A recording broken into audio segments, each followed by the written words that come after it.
Hello, everyone, and welcome. And it's another beautiful day here in the Nordics. With me today, I have an esteemed panel. And today we're going to talk about data science and machine learning challenges and opportunities across industries. So I'm very pleased to be joined by Jeroen, Mireia, Alberto, and Fredrik. But I will not be able to make them justice. So I'm going to pass the word over to them. We'll start with Mireia to make an introduction of herself and the industry and company she is representing. Mireia, please go ahead. Hi, good morning, everybody. I'm Mireia Alos. I'm part of ING. ING works in the financial industry, and there are many challenges and opportunities that we were discussing, so hopefully I can tell you more about it. Thank you so much, Mireia. So the word goes over then to Jeroen. Hi, my name is Jeroen from Zeeland. I work as the head of analytics for Storebrand in Norway. And Storebrand is the largest private asset manager of Norway. But you should really think about us as an investment company, a pension company, a bank, an insurance, and a savings company. So an omni-brand, omni-line of business financial services institute. Thank you so much. And then Fredrik. Hello, my name is Fredrik Heintz, and I'm an associate professor of computer science at Linköping University in Sweden, where I've been doing AI research for close to 20 years, actually more than 20 years.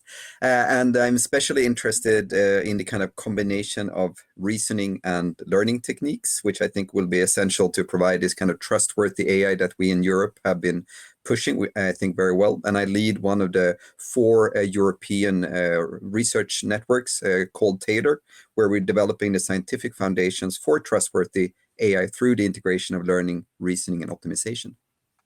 Thank you so much. We're still missing Alberto. He is probably a little bit late on answering questions. He had a lot of good feedbacks on his presentation just now. Yeah, I don't think it was stopped. I think something stopped the broadcast. We had a good discussion for anybody now being back in. We can repeat it. Yeah, we are back for those listening in. We don't know what happened. We had a really great discussion, though. So we'll continue the dialogue, and hopefully we didn't lose too many people. Just a quick summary, what we've been discussing while we were off air. We've been discussing about the maturity of the banking the last 10, 15 years, and potentially the new technology foundation for that. So we were on the topic of cloud. So Jeroen, you were going to say something around the cloud topic? I was interrupting Mireia, so I will quickly repeat what I said.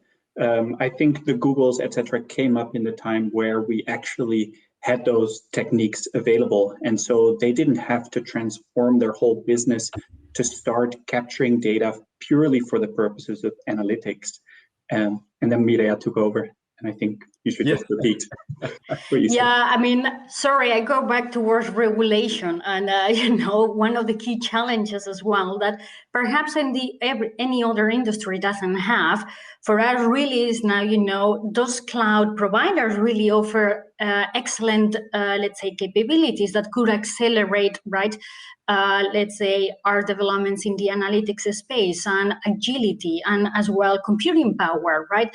But at the same time, there is quite some concerns in the European landscape. Can we actually use those providers to put data that our customers have gave us trust to manage?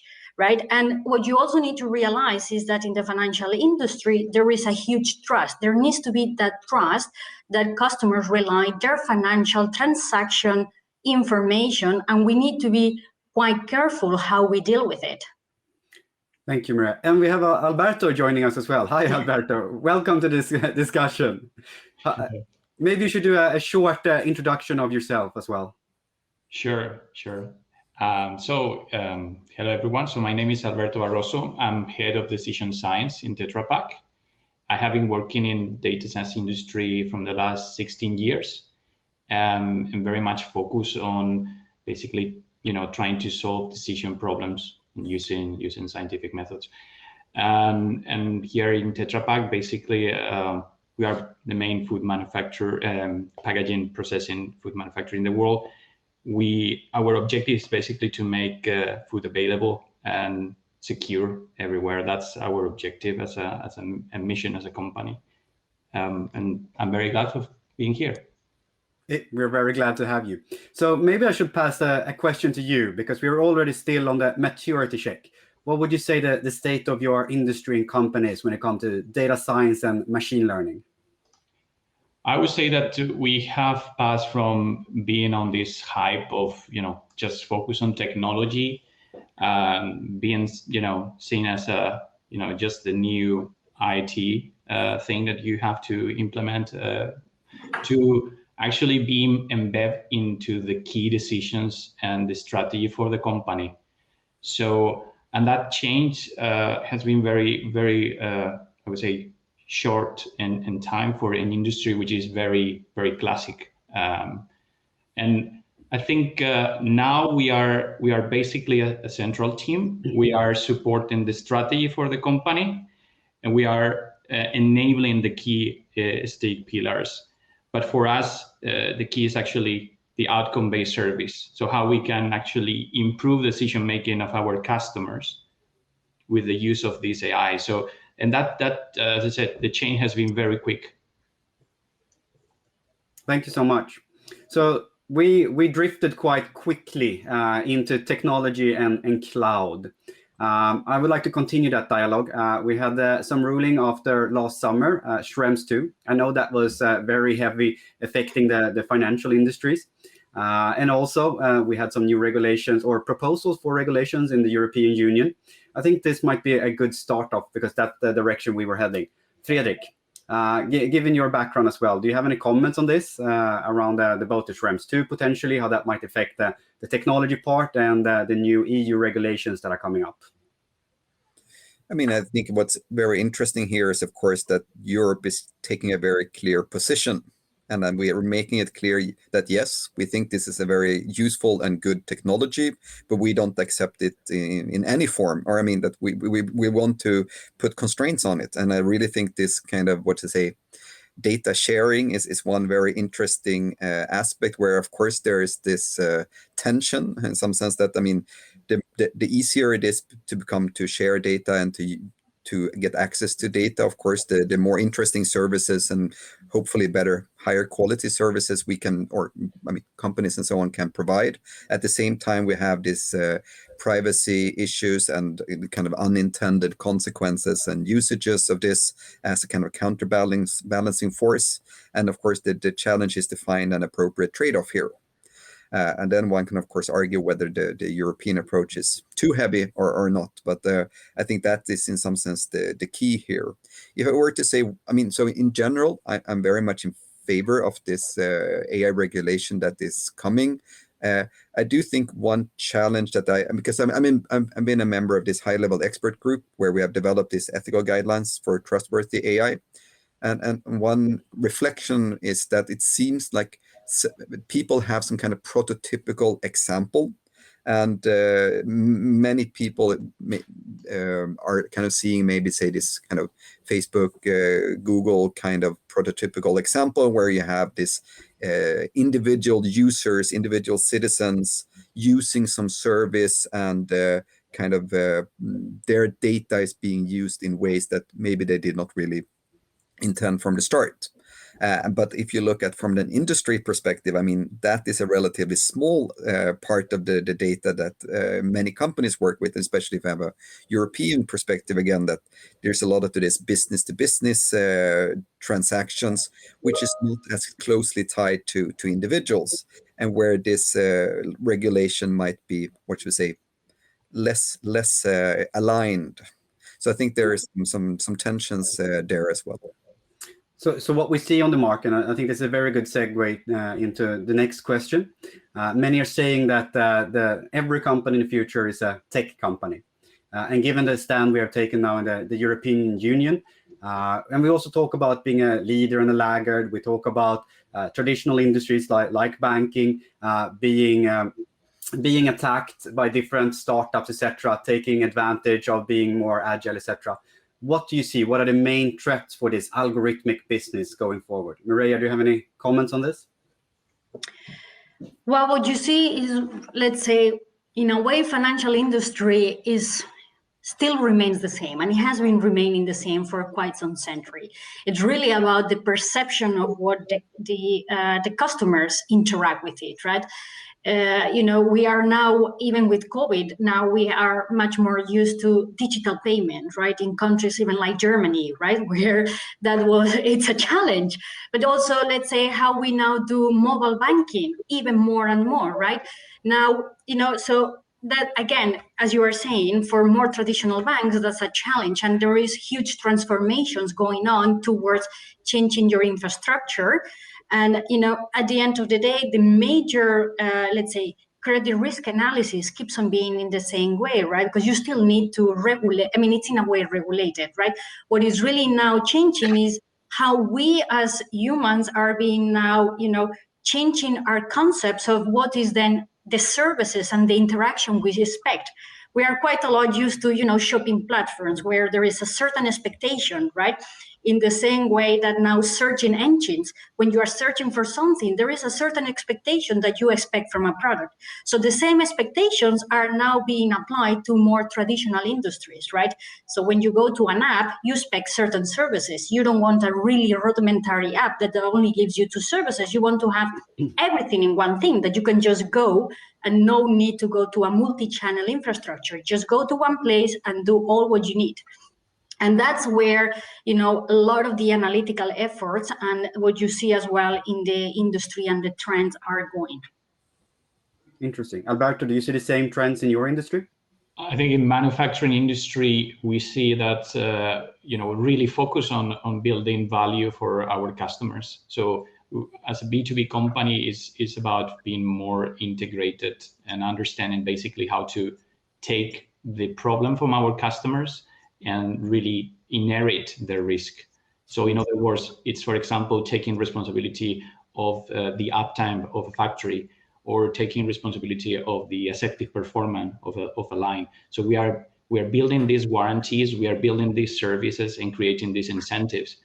From an algorithmic business, I would like to call it enhanced human business, because it's not just about putting AI there. For us, it's actually to enable, for example, our field service engineers to use AI while they are basically solving problems at the lines. So we don't see any replacement of humans, but really basically an empower of humans using science. That's, I would say that is the summary of, my factory. Yeah, and I think that is also my take on that question. Like, yes, to an extent, we are becoming technology companies where that is relevant, but I think there's a huge role for us on the side of helping people in the front line, supporting them with the knowledge that we generate. And at the same time, this education part where we have to lift up all the other departments in their knowledge about analytics, because especially when we tie it back to Schrems 2, that seems to be a large legal discussion, but already there's very different takes on that, right? Is it the physical movement of data, or is it the legal umbrella company that owns that data, even if it's residing in a country like Norway? So there too, we have to have discussions cross-discipline. And I think this is maybe a part that is really underlit, because yes, we are we're working together interdisciplinary, but who can bridge those gaps actually between legal and data science, or between data science and marketing? I don't see a lot of those people around yet. Like, I see very specialist people that are great at their jobs, but bringing that actually into the hands of the users so that they want to use it, and it's not just a gimmick. That is the hard part, I guess. And I would like to add on that, because I really think that's a key challenge, especially, at least if you take a Swedish perspective from an educational point of view. We have this, say, engineering programs where you learn all about the algorithms and the data and so on. And then you have, say, in this case, was the legal education, and they are completely independent.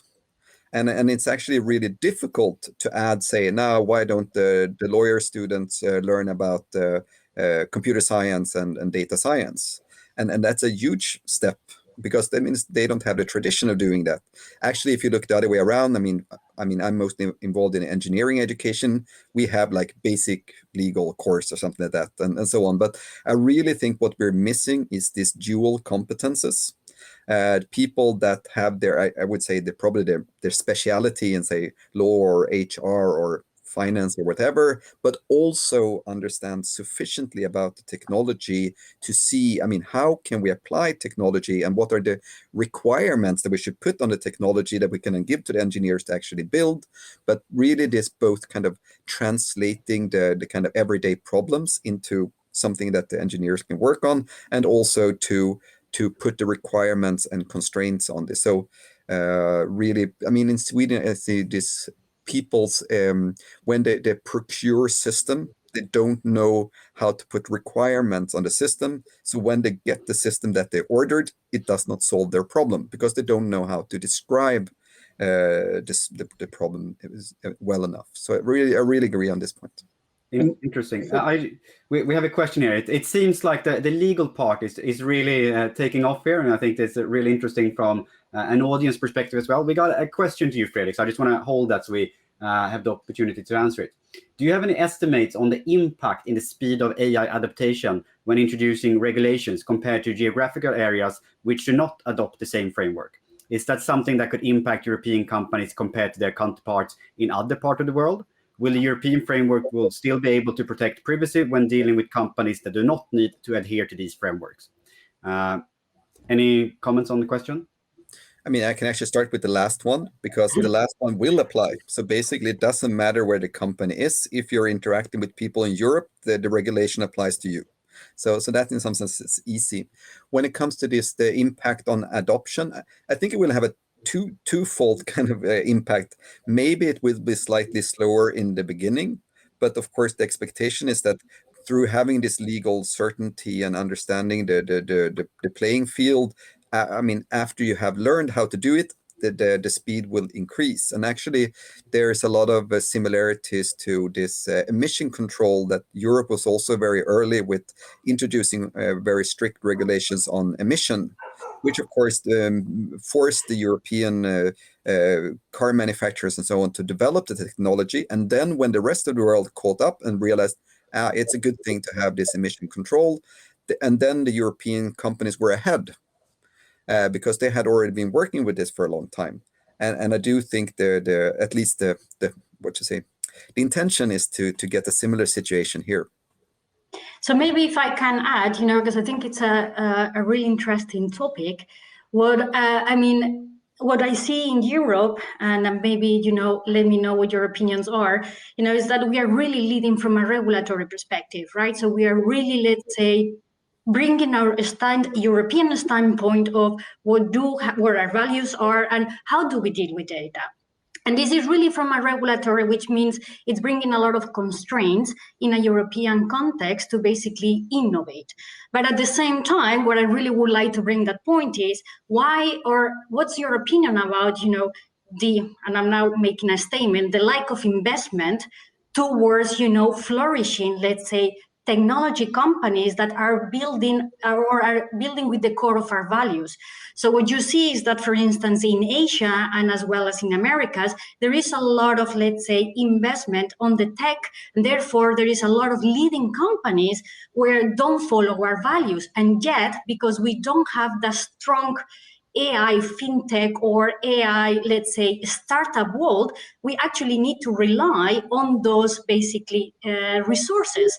Whereas where I'm really, there is a lot of research, really good research in the European, let's say, universities around AI and ethics and so on. But what I'm really lacking is putting that investment towards, flourishing, let's say, a cloud computing, let's say, provider that actually enable us to actually, do the type of AI that Europeans want. So what do you think about that? So two comments. I mean, first of all, I do agree that there's not enough investment. My understanding of the situation is that in some sense it has very little to do with regulation. It has more to do with safety. I mean, that people are not willing to take risks. And so that European investors are much less risk-taking. I mean, if you take this, I mean, I guess maybe the US is the best example where people is willing to take a huge risk, and they don't care. I mean, if 1 in 10 or maybe 1 in 100 companies succeed, that's okay. While here, every investment has to more or less pay off. So I really think it's a question of risk taking when it comes to the investment part, and I fully agree. I mean, maybe I should also add that I sense that companies also have a different strategy. I mean, if I take the Swedish perspective, a lot of Swedish companies used to have really large research organizations. Today, most companies no longer have that. I think Ericsson is one example where they still have like 100 plus researchers employed, but otherwise it's kind of shrinking the internal research departments. And then when it comes to the second question, which I completely forgot. Oh, well, someone else take over. Yeah. Oh, you're on mute. Errol, you're muted. Or he can't do it. Sorry, the traditional COVID symptom. So Alberto, comments? I think that we need more regulation. I think from a global perspective, we need more, supranational, basically organizations. I think Europe is an island today. We need to get more, global support. We will see that probably in the future, but it will be very reactive. And we are seeing, I mean, this is, I call it the wild, wild west of data, but it's a little bit like that, I feel. But we need to start with the example. I think we are in a probably the best context to define the right ethical AI, and that's what we need to push forward. Yeah. I think that's a very interesting point. I think we will look back at this period in 20 or 30 years and say, this was the wild west of data. How could we ever let some companies treat data this way? So very interesting. Jeroen, any point of view from your side on Mireia's question? No, not specifically. I think this question about fairness, ethics, machine learning or data science kind of goes back to the same thing that we had with the legal and compliance side, right? The bridge between machine learning or between data science and the other fields is very important, yet very underlit. So the way we see that is we get this question of making sure our models are fair, yet I'm sure nobody's able to answer me what exactly does that mean. And I think this is sort of, it has to be a conversation between the risk that you're willing to take, the way that you think is a fair treatment of the customer, but also what that fairness then means is an unanswered question, and not just in machine learning, but just in general. Mm-hmm. So here too, we have this problem that we need to bridge the gap between machine learning and all these other fields that we're trying to support. And analytics is trying to service everyone, right? And so we have to build a bridge to every other type of person out there, every type of research that's going on. And that's very complicated. So I think in the sense that Mireia said, we need to have these startups that build ethical AI frameworks, but we also need that for the legal and compliance side, and we also need that for the manufacturing side. And to what extent do we allow jobs to be taken over by machines? And to what extent do we believe that having people in jobs is actually a meaningful way to deal with people, and therefore, right? And that's an ethical question as well. So I see that this sprawls out really quickly and becomes complicated.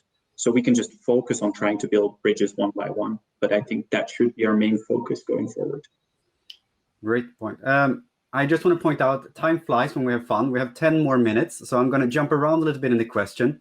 A question I want to lift up is people, process, and technology, and data, of course. Where do you see the main challenges today when it comes to operationalizing or actually driving some sort of value with AI in your industry? I think this is worth listening into for the audience as well. So Alberto, do you want to start potentially? Yeah, I would like to add to this people, data, technology, process, the fact component here, because I really believe that we have always struggled to differentiate this correlation from causality. This is a very, very typical issue and challenge that, as data scientists, we face every day. So I really believe that we need to have a very structured process. We really need to use the principles of, clinical trials, randomized controlled trials. We need to take this more seriously, as, maybe pharma industry they are doing, or, other industries like, aerospatial industry. As a food manufacturing company or packaging, we are extremely focused on this risk mitigation. Our cost of a wrong model, it can have casualties. It's a big impact. So for us, the approach has to be very, very structured. So I think that is one element. The other element, I think, it's that we need to be really focused on business transformation. And that means that this is not just, as I said before, a new technology that it's embedded into a decision support system. This is just changing and transforming the way we take decisions and we operate. So it's more change management work that we need to do. Integrating these models, it's also about explaining to the business these toll gates that we have. And the toll gates are actually about, being sure that what we are actually actionating is really a causal factor, and actually exploring this into clinical trials further on. So we need to have support from the business. In our case, an experimentation or a clinical trial has a huge cost compared to other business. For Facebook or for Google, experimentation is cheap. For us, it's extremely costly. So we need to embrace basically collaborations with the value chain. And that is actually a lot of work in terms of change management. Thank you so much. We have approximately a few minutes left, but I want to continue this dialogue. So, and I want to hear all of your opinions. So 1 minute each, continuing the dialogue. So it's short and snappy now. Fredrik, do you want to start? No, in some sense, I want to continue on this correlation versus causality, because I do think that's actually one of the key challenges that we're facing. How do we move away from pure correlation to actually move towards causality? And of course, since I said in the beginning, I'm coming from this reasoning and learning background, I really think we should leverage the fact that we actually know a lot of things about the world. We don't need to rediscover everything by looking at the data.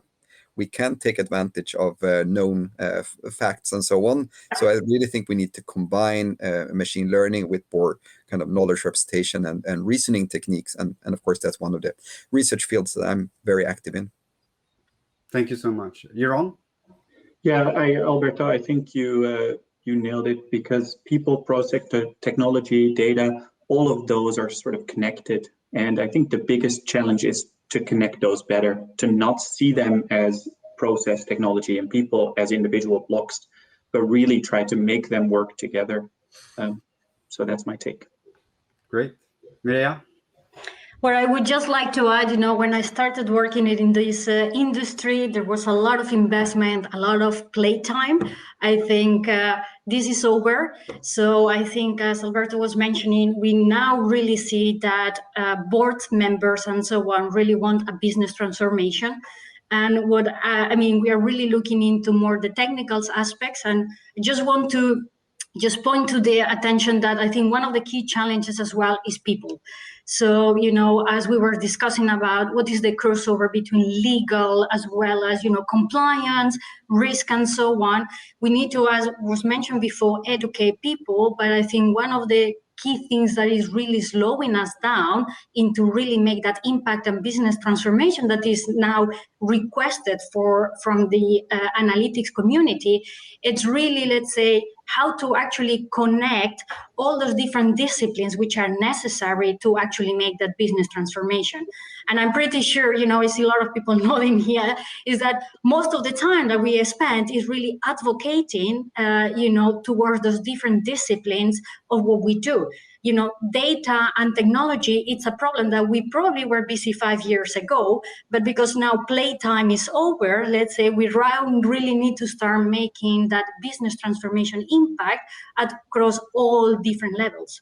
And that's where, now you see a shift of 10 years from now up to now, where there is a focus on really making that transformation. And it's a challenge because, we really need to crack the nut into, making it, let's say, everybody around the organization actually understand and go along with this journey. I think that could almost be the theme of next year's summit, that playtime is over. Yes. I really enjoyed that. You were so disciplined, so we have a few more minutes. I would like to continue the dialogue. Alberto, I saw you nodding here when the other people were speaking as well. Any final thinking? I have one reflection. It's like we have lived before in this context of being in the hype of technology, thinking like technology will solve every problem, right? And I think the fact that we have more agile methods for applying scientific approach, it gives us a very important tool. And here it's really applying the scientific method here instead of just evolving in that reactive manner, just putting all this AI and waiting for seeing that this is gonna fail. We need to be, I think, coming back to my comment, we need to be very cautious of building models that doesn't add value to organizations. And selling this story, I think, has been probably the last years, we have lived in this hype. So getting rid of the hype means that we need to be much more focused on scientific evidence. I think that's basically the responsibility that we have as data scientists. Good. Fredrik, any final thoughts from you? I want to highlight two things. First of all, I do think it's really about this connecting different parts, different competences, different parts of the organization, connecting to the customer's needs and so on. I really think that's a major challenge. And then the second part, I really think it's all, in the end, it's about people. Even though we talk about data, we talk about algorithms and methods and so on, I really think in the end it's about people and making people's work life easier, or making the quality of life as citizens and consumers and so on higher. So I really think it's about people in the end. And sometimes I think we talk a bit too much about the technology as just replacing us or making us less relevant. But I think it would, in the end, be the complete opposite. I must say this is one of the best panels I attended, and I think we all are in agreement here. I really love these statements. We're talking about the European Union. We're talking about the legislation, which should be a representation of our values here in Europe. We're also talking about how it will impact our industry. And I'm really glad to see that we're coming out of the hype now. So playtime is over. I'm looking forward to 2021, and COVID will hopefully disappear soon, and we can start meeting in real life, and we can start applying many of the ideas and thoughts that we have shared in this forum and in many other forums as well. So with that, I would like to thank the panelists. It's been my great honor to moderate you. I think it was some really insightful comments from all of you. I would like to apologize for the short delay we had in the beginning with the 5 minutes cutoff. You missed a lot of great insights as well. So if you have any questions, I think you should connect with the panelists, either to the platforms, or I'm sure they're open to connecting on LinkedIn. They can nod their heads if they are. And other than that, thank you so much for listening in. Have a great rest of the day, and I'm looking forward to meeting you all in the next summit. Bye.